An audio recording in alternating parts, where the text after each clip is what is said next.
New York Giants Week 8 reaction. The Giants drop one in Detroit, 26-31. A game they could have won, obviously. They now go to 2-6 on the season. That's 4 straight losses for them. Just a month ago we were 2-2 and thinking maybe this team sneaks into the playoffs, but now definitely not going to happen. The trade deadline's less than a week away, I believe, at this point. The Giants are going to be obvious sellers at the deadline, try to accumulate as many draft picks as they possibly can for expiring contracts or guys they don't want back here next year. I got into that a few videos ago about the Giants, so you can watch that one. But basically, a lot of stuff went wrong this game. The refs weren't great, obviously, but you can't really blame that for the loss. Everyone wants to blame Pat Shurmur.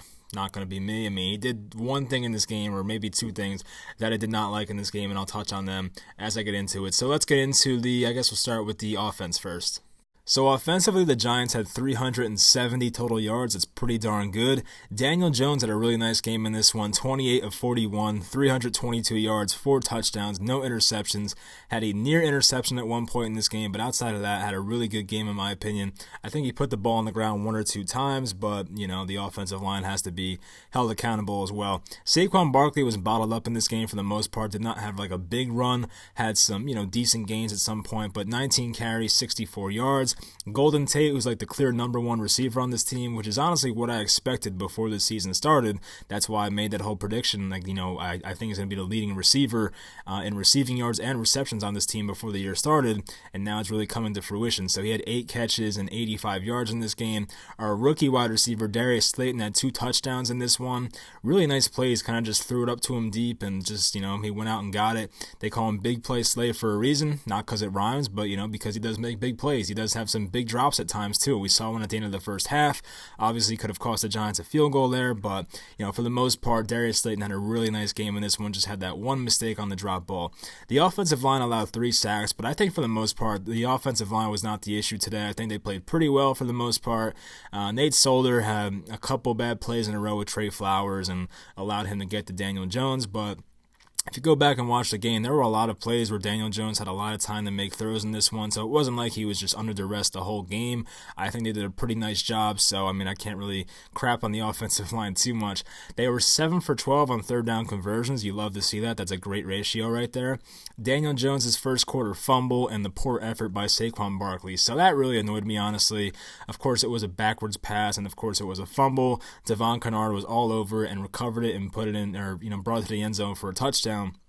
But Saquon Barkley was in the best position to recover that ball at first, but for some reason, I guess he just had a brain fart or something like that and forgot that that was a live football. And I hate seeing that stuff, and that's just, fumbles happen in the NFL, but when you can control them and you can recover that ball and move on to the next play, that cost you 7 points right there. Just a mental mistake right there by Barkley. You hate to see that. It happened in the playoffs too. The last time the Giants were in the playoffs, there was a play where Clay Matthews sacked Eli Manning in that Green Bay game, and Clay Matthews literally sprinted 10 yards to recover his own fumble, and Paul Perkins was standing over the football the whole time. If you're a loyal Giants fan and you've been watching for a while, even the last 3 years, you know exactly what I'm talking about. That pissed me off very much. So, stuff like that just drives you crazy because that's preventable. It is what it is. It's you have to make those plays. I don't care how talented you are. Obviously, Saquon's a very talented running back, but that's just a mental error, and that could be fixed. But, it costs you 7 points. Aldrick Rosas, he keeps missing field goals now. It's not good, but at the same time, I'm not too concerned about it. Kickers, this stuff happens. We saw some people were saying Adam Vinatieri should retire in the beginning of the year, and then today he hit a game-winning field goal from 50 yards. So, these kickers, they fluctuate. It's like the stock market with kickers, The only automatic kicker I've seen in my lifetime that never sucks is Justin Tucker. Even the Patriots kicker, now he's on IR, but Steven Gostkowski's had some down moments as well. So, even these better kickers in the NFL, they have their off games, and the last couple of games, Aldrick Rosas could be better, and we expect better because last year he was almost flawless. But, I think he'll be back eventually, and, If he continues to suck for the rest of the year, then that's a concern, and the Giants will have to address it in the offseason. But, we'll see how he goes the rest of the season. I don't think any kicking change should be made or anything like that. So Jones had some risky throws in this one. I liked what I saw for the most part, but there were a couple plays where he could have been intercepted or probably should have been intercepted, but luckily it did not happen. So, he's a rookie, and it happens, and I don't even know why I put it, honestly. It's not really a big deal. The flea flicker play, that was negated by Nate Solder's hold, so a lot of people complain about Pat Shurmur and his offense and how it's too predictable. Well, there you go. The Giants run a flea flicker. It worked to perfection. They gained like 20 to 25 yards with Golden Tate, but of course the play was called back because of a Nate Solder holding call. So Pat Shurmur can't control that. I'm sorry. I mean, it's stupid stuff like that that'll cost you a game. So the holding call there, if you go back and watch the replay, very obvious hold there, and Nate Solder has to do a better job of just we've seen the same crap over and over again with him. So Shurmur, I mean, the only problem I had with him this game, and I really don't get it, I said before the game, I think I said it in the preview video, do not challenge anything this game, pass interference-wise. But in the final, drive for the Giants with like 3 minutes left, they were, where were they on the field? They were actually near the end zone. Yeah, so they were near the end zone, and there were a couple plays on the third and the fourth down where there was potential pass interference. So one of them was Darius Slayton on third down, and that one I actually thought was pass interference. It seemed like it was, and then the next play was Golden Tate where they were kind of just like, battling with their arms, and there was a no call. But you can make the argument. But Pat Shurmur had a challenge, and I'm saying to myself, like, with 3 minutes left and you're down by, what were they down by at that point? They were down like 12 points at that point. I'm like, why not just at least try to challenge that play and see what happens? I mean, they had nothing to lose at that point. So, of course, after they did not get that fourth down play in the end zone, the game was over. So I'm just saying, like, why not even just try it? You're probably not going to get it, but you might as well try it rather than just going down without even, attempting the challenge. So that kind of annoyed me in a way. It just seemed like Pat Shurmur went down too easy in that situation. Would he have won the challenge? Probably not. But I'm just saying it's worth challenging, just have the refs look at it one more time and see if they missed anything.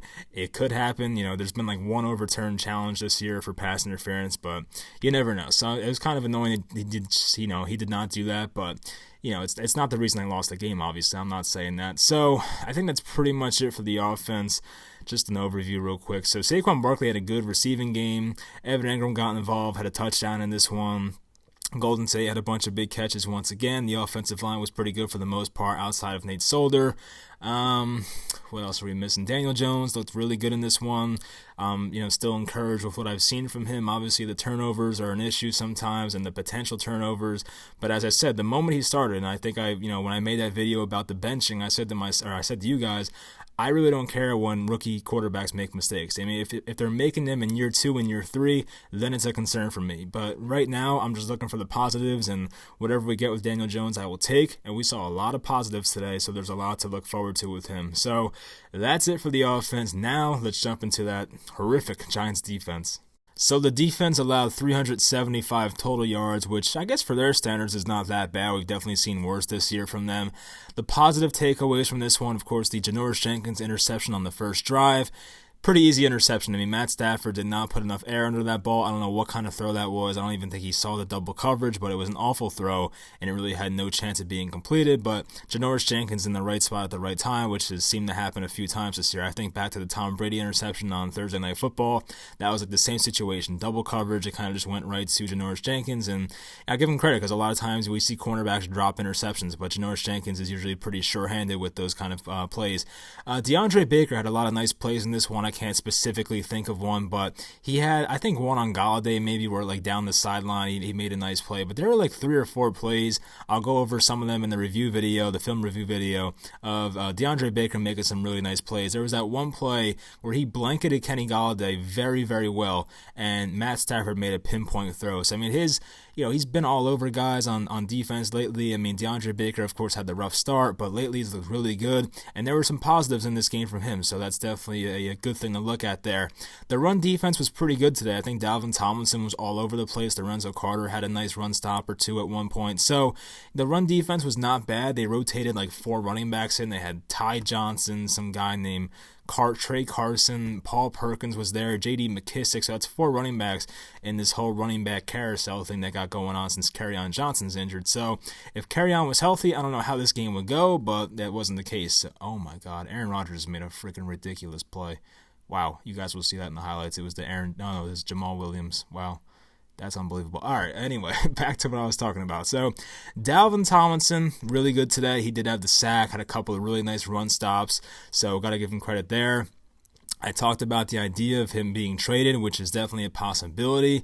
I don't think I ever said I wanted it, but if I was offered a third-round pick for him, I'd have a hard time saying no. The only reason I said that is because you gain assets for a potential trade, and then even, if you want to trade up in the draft, you can do that as well. If you have an extra third-round pick, it definitely helps. Dalvin Tomlinson, while he's a good player, a really good run stuffer, he does not bring this defense to a different level. Like this, this defense would not lose too much if Dalvin Tomlinson was not here, but they don't gain too much having him here as well. I understand he's a good player. He's an established defensive tackle at this point, but still, he doesn't really bring this defense to a different level, and that's the way I look at it. So, the negatives, of course, there's more. So, Kenny Golladay, he killed them. It's kind of what I expected. I made the whole Mike Evans comparison in the preview video, and it's basically what happened. I don't know what his stats were off the top of my head, but he did have a couple of touchdowns where he just bullied people, and, he did about what I expected. So, Danny Amendola had like 8 or 9 catches in this one.